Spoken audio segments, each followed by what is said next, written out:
وإني يا سيادة الرئيس أقف على عتبة دنياي لأستقبل أجل الله، فلن أختم حياتي بنفاق، ولن أبرز عن تريتي باجتراء، ولكني أقول كلمة موجزة للأمة كلها،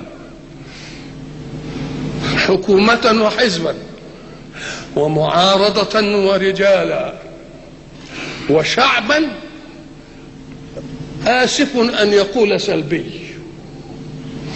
أريد منهم أن يعلموا أن الملك له بيد الله يؤتيه من يشاء، فلا تآمر لأخذه ولا كيد للوصول إليه. فإن الحق سبحانه وتعالى حينما حكى حوار إبراهيم للنمروذ ماذا قال له؟ أو كالذي حاج إبراهيم في إيه؟ في ربه وهو كافر، قال أن آتاه الله الملك.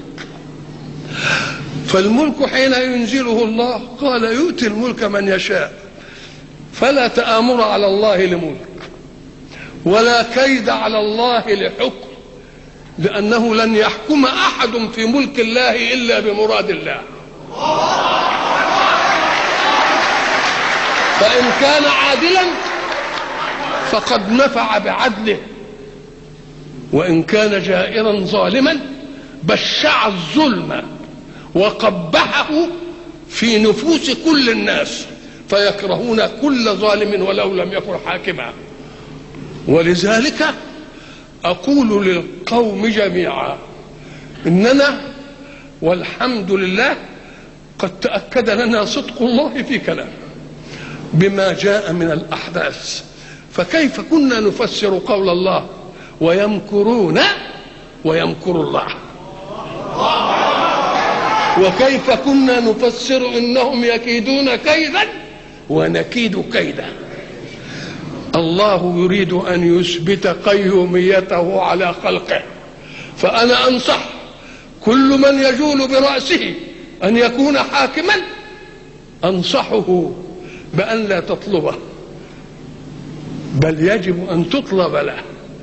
فإن رسول الله قال من طلب إلى شيء أعين عليه، ومن طلب شيئا وكل إليه. يا سيادة الرئيس، آخر ما أحب أن أقوله لك، ولعل هذا يكون آخر لقائي أنا بك،